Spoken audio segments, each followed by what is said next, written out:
오늘 우리에게 새날을 주신 하나님을 찬양하겠습니다. 찬송가 211장 찬양합니다.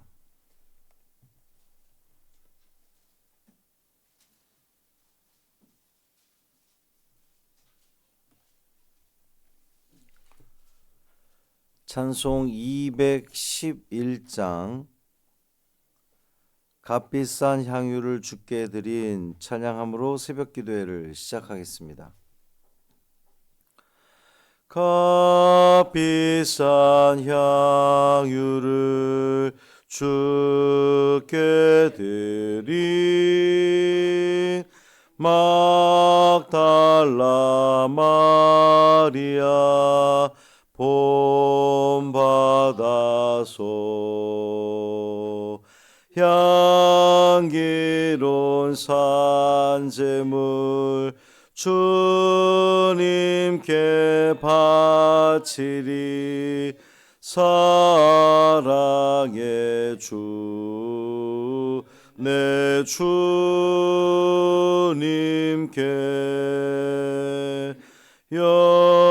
연약한 자에게 힘을 주고 어두운 세상에 빛을 비춰 성실과 인내로 내 형제 이끌리 사랑의 주 내 주님께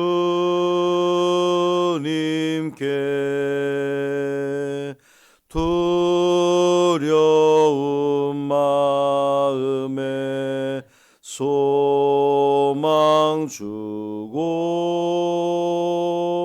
슬픔에 쌓인 자 위로하며 길 잃은 자들을 친절히 이끌리 사랑의 주 내 주님께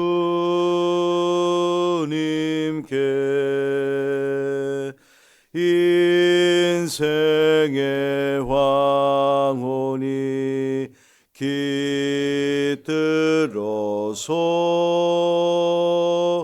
이 땅의 수고가 끝날 때에 주님을 섬기다 평안히 가리라 사랑의 주 내 주님께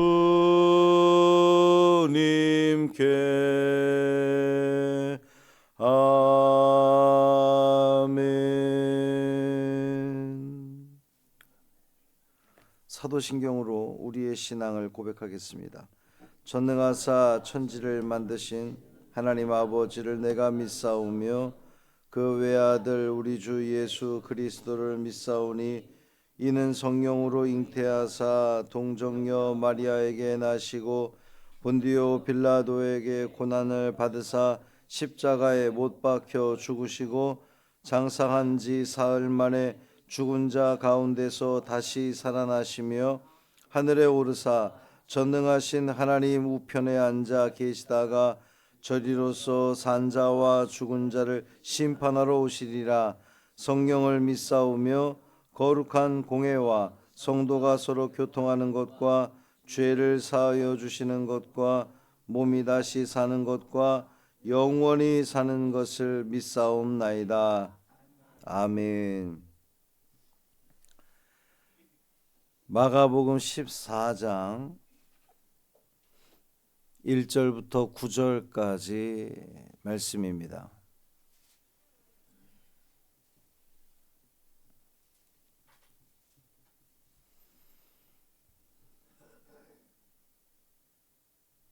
마가복음 14장 1절부터 9절까지 말씀 함께 읽습니다. 이틀이 지나면 유월절과 무교절이라 대제사장들과 서기관들이 예수를 흉계로 잡아 죽일 방도를 구하며 이르되 밀란이 날까 하노니 명절에는 하지 말자 하더라. 예수께서 베다니 나병 환자 시몬의 집에서 식사하실 때에 한 여자가 매우 값진 향유 곧 순전한 나드 한 옥합을 가지고 와서 그 옥합을 깨뜨려 예수의 머리에 부으니 어떤 사람들이 화를 내어 서로 말하되 어찌하여 이 향유를 허비하는가. 이 향유를 300데나리온 이상에 팔아 가난한 자들에게 줄 수 있었겠도다 하며 그 여자를 책망하는지라. 예수께서 이르시되 가만두라. 너희가 어찌하여 그를 괴롭게 하느냐. 그가 내게 좋은 일을 하였느니라. 가난한 자들은 항상 너희와 함께 있으니 아무 때라도 원하는 대로 도울 수 있거니와 나는 너희와 항상 함께 있지 아니하리라. 그는 힘을 다하여 내 몸에 향유를 부어 내 장례를 미리 준비하였느니라. 내가 진실로 너희에게 이르노니 온 천하에 어디서든지 복음이 전파되는 곳에는 이 여자가 행한 일도 말하여 그를 기억하리라 하시니라. 아멘. 이 말씀은 하나님 말씀입니다. 주님께 헌신하는 오늘이 되시기를 바랍니다. 경로대학에서 또 노방전도에서 또 각자 삶의 자리에서 주님께 드리는 이 하루가 되기를 바랍니다. 주님이 기억하실 겁니다. 주님이 기억하시면 족하리. 그 찬양이 우리 믿음의 고백되기를 바랍니다. 오늘 본문에 이 대지가 나눠져 있잖아요. 두 대지를 우리가 읽었는데 한쪽에서는 예수를 죽이려는 사람들이 나오고 또 한쪽에서는 예수께 향유를 부은 한 여인이 등장합니다. 같은 예수님 앞에 서로 다른 마음을 품고 있는 이들이죠. 1절 보면 대제사장들과 서기관들이 예수를 흉계로 잡아 죽일 방도를 구하며 그랬습니다. 종교 지도자들이 예수를 죽일 방법을 지금 찾고 있다는 거예요. 그들은 명절을 앞두고 있었습니다. 유월절, 무교절, 이 명절. 사실 이 절기는 하나님의 은혜를 기억하는 절기거든요. 근데 아이러니하게도 하나님의 은혜를 기억하는 절기에 그 절기를 맞아 하나님의 아들을 죽일 계획을 품고 있으니 얼마나 안타까운 일입니까? 겉으로는 그들은 신앙을 이야기하는데 사실 그들 마음속에 하나님이 없는 거예요. 신앙이 없는 겁니다. 3절 보면 이제 다른 장면이 나오는데 베다니 나병 환자 시몬의 집에서 예수님이 식사하실 때에 한 여자가 매우 값진 향유 순전한 나드 한 옥합을 가지고 와서 그 옥합을 깨뜨려 예수의 머리에 부으니 그랬습니다. 오늘 본문에 보면 이 여인의 이름이 없어요. 그저 한 여자입니다. 물론 요한복음에는 이 여인이 그 마르다의 동생 마리아라고 요한복음에는 표현하고 있긴 합니다. 특이한 것은 이걸 특이하다고 해야 하나. 아무튼 오늘 우리가 부른 찬송가 211장에는 값비싼 향유를 주께 드린 막달라 마리아 본받아서 이렇게 가사가 돼 있거든요. 근데 사실 이 성경의 내용과는 좀 틀린 표현입니다. 이 여인은 막달라, 그러니까 여인의 이름이 오늘 본문에 등장하고 있지 않기도 하고 또 요한복음에 나오는 마리아라고 했지만 그 마리아는 막달라 마리아가 아니에요. 귀신 들려서 귀신 떠난 그 여인은 막달라 마리아고 마르다의 동생 마리아는 또 다른 사람인데 이게 왜 이렇게 오류가 났을까 싶었는데 찾아보니까는 그 초기 기독교 가운데에 역사를 이해하는 데 있어서 좀 약간의 오류가 있었던 것 같습니다. 뭐 어쨌든 신앙적으로 고백하기에는 크게 문제는 없어 보입니다. 아무튼 이 이름 없는 여인이 옥합을 깨뜨립니다. 당시 순전한 나드 향유는 아주 귀한 것이었어요. 오늘 본문에 사람들이 이야기하는 것처럼 300데나리온 이상의 값어치를 하는 겁니다. 노동자의 하루 품삯이 1데나리온이었거든요. 그러니까 300데나리온이면 거의 1년치 연봉에 가까운 그러한 그 금액입니다. 이 여인이 이것을 아낌없이 깨뜨렸습니다. 어떻게 이럴 수 있었을까요? 예수님이 그만큼 귀한 분으로 여겨졌기 때문에 그렇습니다. 근데 사람들의 반응이 어땠습니까? 어찌하여 이 향유를 허비하는가 이렇게 표현하고 있어요. 허비하는가.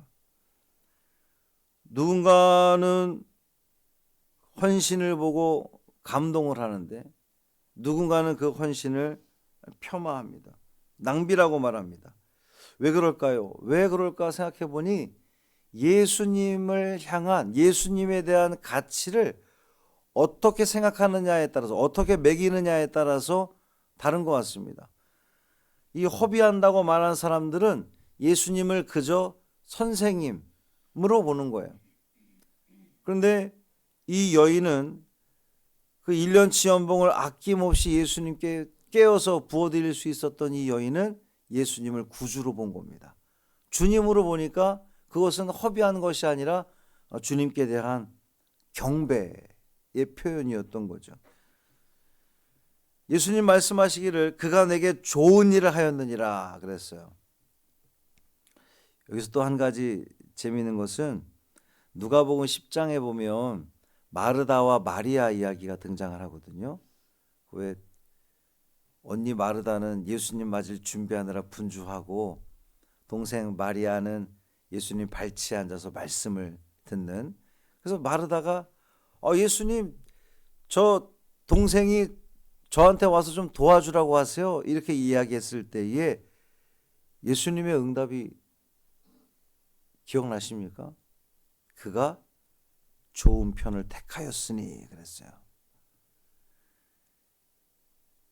이 말씀을 섞어보면 요한복음에서 이 여인을 그 향유 부은 여인을 마르다의 동생 마리아라고 이렇게 표현했는데 그때 좋은 편을 택했던 이 마리아가 지금 예수님께 좋은 일을 행하고 있는 거예요. 그러니까 성경은 참 읽을수록 참 재밌기도 하고 은혜로운 그런 말씀입니다. 8절 보면 예수님께서 말씀하시기를 그는 힘을 다하여 내 몸에 향유를 부어 내 장례를 미리 준비하였다 그랬습니다.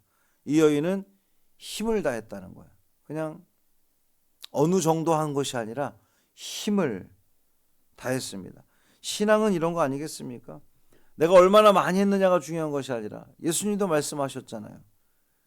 부자가 일부를 드리는 것보다 그 과부가 가난한 과부가 2렙돈 드린 것을 더 귀하게 여기셨던 것처럼 얼마나 마음을 다했느냐를 우리 주님은 보신다는 겁니다. 그러면서 말씀하시기를 온 천하에 어디서든지 복음이 전파되는 곳에는 이 여자가 행한 일도 말하여 그를 기억하리라 그랬어요.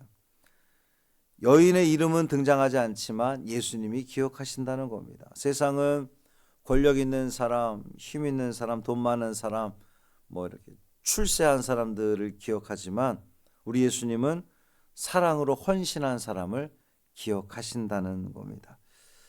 사랑하는 성도 여러분, 이 새벽에 하나님 앞에 나온 여러분도 제가 보기엔 옥합을 깨뜨려 주님께 드린 것과 마찬가지입니다. 시간을 깨뜨렸고 새벽을 깨뜨렸고 여러분의 마음을 주님께 드리고 있잖아요. 주님은 그 헌신을 기쁘게 보실 줄 믿습니다. 그리고 주님이 여러분에게 분명히 말씀하십니다. 내가 내게 좋은 일을 행하였노라.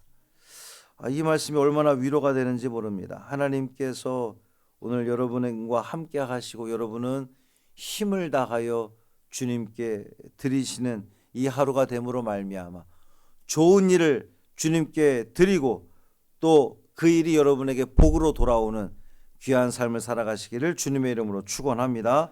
살아계신 아버지 하나님 감사합니다.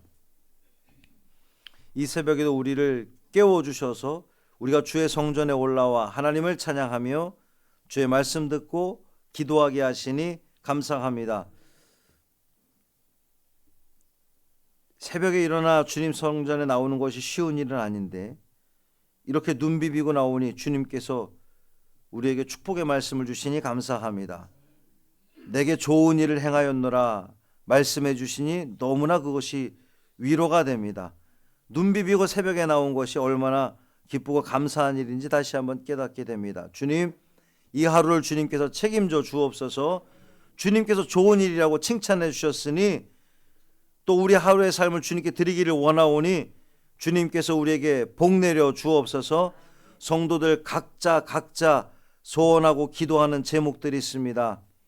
병에서 노임받기를 원하고 삶의 문제들이 해결받기를 원하고 곤궁한 삶이 조금 더 나아지기를 소망하고 약했던 신앙이 약했던 믿음이 더욱더 굳건해지기를 원하고 내가 주님 앞에 정말라도 헌신하고 싶은 그 마음이 삶 가운데서 그대로 헌신으로 이어지기를 간절히 소망하오니 주여 은혜를 베풀어 주옵소서. 자비를 내려 주옵소서. 불쌍히 여겨 주옵소서. 주님이 불쌍히 여겨주시면 그 어떤 것도 가능하리라 믿사오니 주님의 인도하심 가운데 이 하루도 승리하게 하여 주옵소서. 우리 주 예수 그리스도의 이름으로 축복하며 기도합니다. 아멘. 하늘에 계신 우리 아버지여, 이름이 거룩히 여김을 받으시오며 나라가 임하시오며 뜻이 하늘에서 이루어진 것 같이 땅에서도 이루어지이다. 오늘 우리에게 일용할 양식을 주시옵고 우리가 우리에게 죄 지은 자를 사하여 준 것 같이 우리 죄를 사하여 주시옵고 우리를 시험에 들게 하지 마시옵고 다만 악에서 구하시옵소서. 나라와 권세와 영광이 아버지께 영원히 있사옵나이다. 아멘.